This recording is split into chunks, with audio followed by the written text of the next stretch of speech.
चैत्र मास की पावन बेला में आप सभी को हृदय से मंगलमय शुभकामनाएं। यह वही समय है जब नवरात्रि की दिव्य ऊर्जा अपने चरम पर पहुंचकर शांत हो चुकी होती है, जब श्री राम जन्म का उत्सव वातावरण में अभी भी गूंज रहा होता है। और इसी पावन क्रम में आता है एक ऐसा दिन जो शक्ति, भक्ति और अटूट विश्वास का प्रतीक है, श्री बजरंगबली का जन्मोत्सव। कहते हैं कि अगर इस दिन की महिमा को समझ लिया जाए तो जीवन की कई उलझनें स्वयं ही सुलझने लगती हैं। यह केवल एक तिथि नहीं बल्कि वह क्षण है जब पृथ्वी पर अद्भुत पराक्रम, असीम भक्ति और अटूट समर्पण का अवतरण हुआ था। श्री बजरंगबली का जन्मोत्सव वर्ष में 2 बार मनाया जाता है, लेकिन जो महिमा, जो प्रसिद्धि और जो आस्था चैत्र पूर्णिमा के दिन मनाए जाने वाले हनुमान जन्मोत्सव की है, वह अद्वितीय है। हिंदू पंचांग के अनुसार जब नव वर्ष का आरंभ चैत्र मास से होता है, उसी मास की पूर्णिमा को यह दिव्य उत्सव मनाया जाता है। इसके अतिरिक्त कार्तिक मास के कृष्ण पक्ष की चतुर्दशी, जिसे नरक चतुर्दशी कहा जाता है, उस दिन भी श्री बजरंगबली का जन्मोत्सव मनाने की परंपरा है। फिर भी चैत्र पूर्णिमा का यह दिन विशेष रूप से पूजनीय और अधिक प्रभावशाली माना गया है, क्योंकि इसी दिन को श्री हनुमान जी के प्रकट होने का प्रमुख अवसर माना जाता है। वर्ष 2026 में यह पावन उत्सव 2 अप्रैल गुरुवार के दिन आ रहा है। एक ऐसा दिन जब वातावरण स्वयं ही भक्ति में डूब जाता है। देश भर के मंदिरों में विशेष तैयारियां आरंभ हो जाती हैं। हर स्थान पर सफाई, सजावट और उत्सव का एक अलग ही रूप दिखाई देता है। यह केवल एक आयोजन नहीं बल्कि एक अनुभूति है जहां श्रद्धा अपने आप जागृत हो जाती है। इस दिन कई स्थानों पर नई प्रतिमाओं की स्थापना की जाती है, क्योंकि यह समय अत्यंत शुभ माना जाता है। जो लोग मंदिर निर्माण तो कर चुके होते हैं, लेकिन प्रतिमा स्थापना का उचित समय प्रतीक्षा में रखते हैं, उनके लिए यह दिन एक स्वर्णिम अवसर बनकर आता है। इसी अवसर पर प्राण प्रतिष्ठा, अखंड रामायण का आयोजन और रामचरितमानस का अखंड पाठ करवाना अत्यंत पुण्यदायी माना गया है। जब इस प्रकार के अनुष्ठान इस दिन किए जाते हैं तो उनका प्रभाव कई गुना बढ़ जाता है। ऐसा माना जाता है कि इस समय किया गया हर शुभ कार्य, हर पूजा, हर पाठ सीधे दिव्य कृपा से जुड़ जाता है। और यही कारण है कि इस दिन की प्रतीक्षा पूरे वर्ष की जाती है। सुंदरकांड करवा सकते हैं। और जब आप बजरंगबली जी की स्थापना कराएं तो एक बांस की बल्ली, जो हरे बांस की बल्ली होती है, वो इतनी ऊंची होनी चाहिए, शिखर से ऊंची। यानी जो बजरंगबली जी के मंदिर आप बनवाए हो, शिखर से जो गुंबद है उससे ऊंचा होना चाहिए बांस का। जो बल्ली होता है बांस का डंडा, उसमें बजरंगबली जी के नाम का पताका, लाल झंडा जिसमें बजरंगबली छपे रहे, उसको जरूर करवाना चाहिए, उसको जरूर टंगवाना चाहिए। और अगर आप मंदिर की स्थापना नहीं भी की, श्री बजरंगबली जी की मूर्ति स्थापना आपको नहीं भी करना है, प्राण प्रतिष्ठा नहीं भी करना है, फिर भी अगर श्री बजरंगबली जी के मंदिरों में अगर झंडे पुराने हो गए हैं, फट गए हैं, रंग उसका कम हो गया है, तो उस झंडे को उतरवाकर उसी बांस की बल्ली में नया झंडा टांग देना चाहिए। तो श्री बजरंगबली जी के भोग प्रसाद में नाना प्रकार के फल, क्योंकि श्री बजरंगबली जी महीनों महीनों तक फल खाकर रहते थे। अब कहते हैं कि बीमार लोग फल खाते हैं या फल खाने वाले लोग ताकतवर नहीं होते हैं। हनुमान जी से बलवान कौन होगा? महीनों महीनों तक फल खाते हैं। जो अतु में जो फल उपलब्ध रहे, केला, आम, लीची, जो भी फल उपलब्ध रहे, उन सब का भोग लगाएं। उसके अलावा चना और गुड़ का जरूर भोग लगाएं। पूरी, हलवा जो भी बन सके। जैसे कि जब बजरंगबली जी, श्री रामचंद्र जी जब आए थे लंका से जीतकर रावण को मारकर, तो जब सीता जी अयोध्या पहुंची, राम जी सब जो दरबारी थे, तो एक बार सीता जी अपने हाथ से बजरंगबली जी को भोजन बनाकर खिला रही थी। तो बजरंगबली जी बोले कि हम अपने जीवन में पहली बार इतना स्वादिष्ट भोजन खा रहे हैं। और खाते खाते सीता जी का पूरा रसोई चट कर गए। सीता जी घबरा कर राम जी के पास गई तो बोली, भाई प्रभु ऐसी बात है। तो बोले, अब तुलसी दल डाली थी कि नहीं भोजन में? तो बोले, वो तो नहीं डाल पाए थे कहीं। जाओ जो कुछ बचा हो थोड़ा बहुत तुलसी दल डालकर ले जाओ, दे दो तो थोड़ा बहुत कुछ जैसे बचा रहता है नीचे का कुछ भी लड्डू का, और वो चूरा तो उठाकर ले गई और बजरंगबली जी को दे। बजरंगबली खाकर तृप्त हो गए, बोले माता अब मेरा पेट भर गया है। तो श्री बजरंगबली जी के भोग में भी तुलसी डालो जैसे राम जी के भोग में पड़ता है, और अच्छी तरह से भोग लगाओ, प्रसाद बांटो। जितने भी भक्त हैं बहुत सारे लोग प्रसाद को पैक करके घरों में भिजवाते हैं।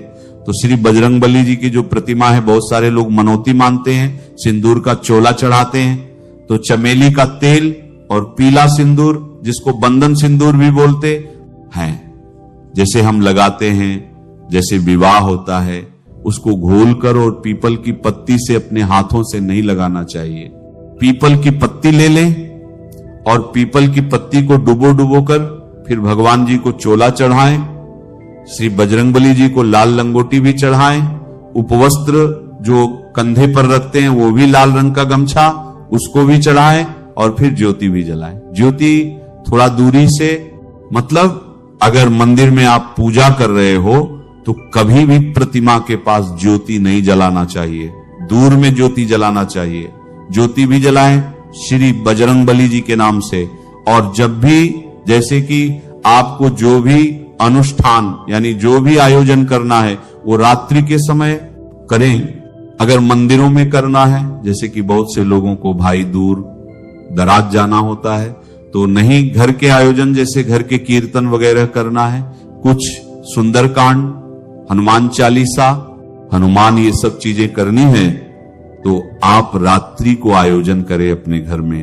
जैसा कि मैं पहले भी बता चुका हूं कि अमावस्या और पूर्णिमा दो ऐसी तिथि है कि इसमें जैसे अमावस्या, पूर्णिमा, संक्रांति, अक्षय तृतीया, आंवला, नवमी, ये सब जो तिथि हैं इतने ज्यादा फलदायी हैं कि इनमें किया हुआ जप तप दान स्नान मौन बहुत फल देता है। तो ये जो चैत्र महीना जैसे बताता हूं कि चैत्र महीने में 15 दिन का मर्यादा काल था, फिर देवी दुर्गा जी का स्थापना हुआ, तो ये पूरा चैत्र महीना ही बहुत ही शक्तिशाली होता है पूजा पाठ के लिए।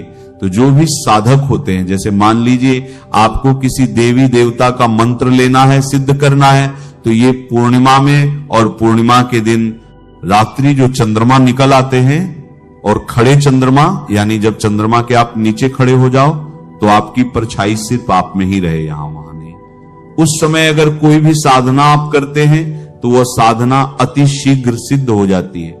कोई भी अच्छी साधना, जैसे कि कोई भी आपको मंत्र जाप करना है या कोई सिद्धि करना है, जैसे बहुत सारे लोग सिद्धि करते हैं और नहीं कुछ तो आप ये मनोकामना रखकर तो सिद्धि कर ही सकते हैं कि आप कुछ ऐसा आपको ज्ञान मिल जाए कि लोगों का आप भला कर सकें।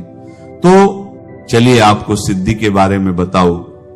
फिर श्री बजरंगबली जी की पूजा के बारे में बता रहा हूं कि श्री बजरंगबली जी की पूजा भी वैसे लाल वस्त्र बिछाएं, कलश रखें।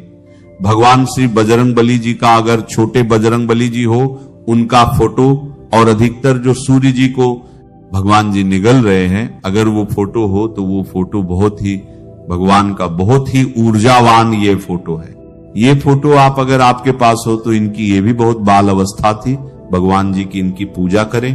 और कोई भी बाल्य अवस्था की अगर फोटो हो, अंजना मां के गोद में हो या पालने में हो, तो उनकी आप बजरंगबली जी की पूजा कर सकते हैं। संतान प्राप्ति के लिए, नौकरी के लिए, स्वास्थ्य के लिए तो आप मन्नत मान लो कि हे प्रभु मेरी मनौती पूरी होगी तो अगले साल आपका जन्म जब उत्सव होगा तो हम गदा चढ़ाएंगे या ध्वजा चढ़ाएंगे या लंगोटी चढ़ाएंगे या चमेली के तेल में सिंदूर का चोला चढ़ाएंगे।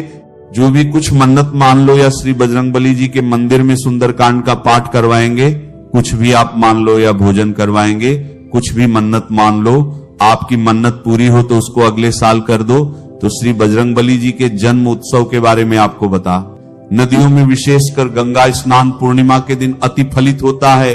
गंगा में दीपदान रात्रि के समय, दिन के समय नहीं, दीपदान अगर हो सके पास में गंगा हो तो जरूर करें। हम जब रामायण को देखते हैं, पढ़ते हैं, उस पर हम विचार करते हैं तो हमें सभी कुछ अच्छा लगता है और हमें लगता है रामायण के हीरो श्री बजरंगबली जी हैं।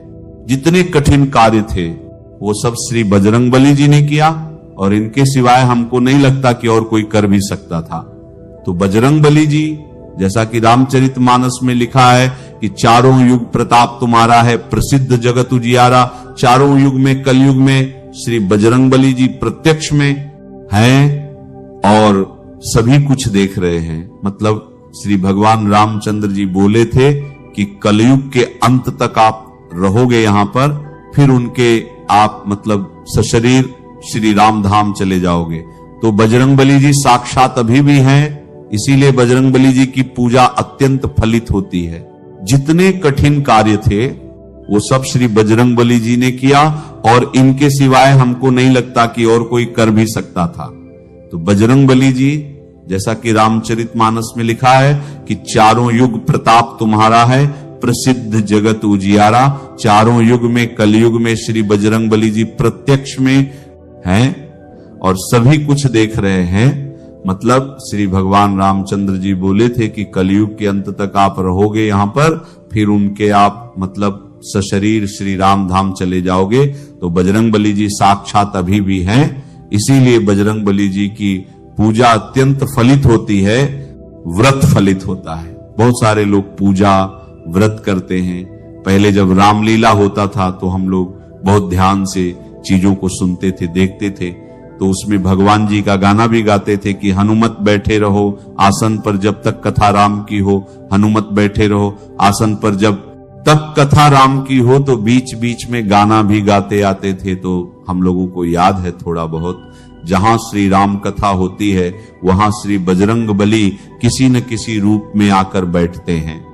जैसे आप रामायण कराए, कुछ भी कराए, रामचरितमानस का अखंड रामायण कुछ भी, तो वहां श्री बजरंगबली जी आते ही आते हैं। इसीलिए कहा गया है कि जब भी आप धर्म का काम करो, कोई भी बूढ़ा बीमार कोई भी जीव आए तो उसको कभी धत्कारो मत, कभी डांटो मत, उनको भी कुछ खाने पीने की चीजें दो। पता नहीं किस रूप में आपके पास भगवान आए हैं। अब आप छोटी सी गलती करके जो महापुण्य कर रहे हो वो निष्फल कर दोगे। बिल्कुल धैर्य रखो, किसी को मत डांटो। कोई भी कभी भगवान बहुत कमजोर, बहुत ऐसे रूप बनाकर आएंगे कि लोग उनको डांट कर भगा दें। कभी मत भगाओ, विशेषकर अगर कोई धर्म का काम कर रहे हैं तो। श्री बजरंगबली जन्मोत्सव पूर्णिमा के दिन कोई भी सिद्धि प्राप्त कर सकते हैं। श्री बजरंगबली जी के संबंधित जनहित के लिए जो भी आपके पास फल, जो भी आपके पास प्रसाद हो, घर में हो सके, पूजा तो आप घर में कर लें।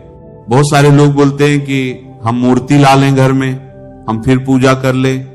मूर्ति वगैरह भगवान जी की घर में ना रखो, फोटो रख सकते हो।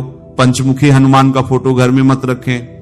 और हो सके तो मंदिर इसीलिए बने हैं कि जनसाधारण वहां पर जाकर पूजा करके चले आए। जो भी आपको चढ़ाना है वहां पर चढ़ा ले। तो आपको मैं श्री बजरंगबली के जन्म उत्सव के बारे में पूर्णतः बताया हूं। नमः शिवाय। श्री महालक्ष्मी नमः। नमो भगवते वासुदेवाय। जय मां सरस्वती। जय श्री कृष्ण। राधे राधे।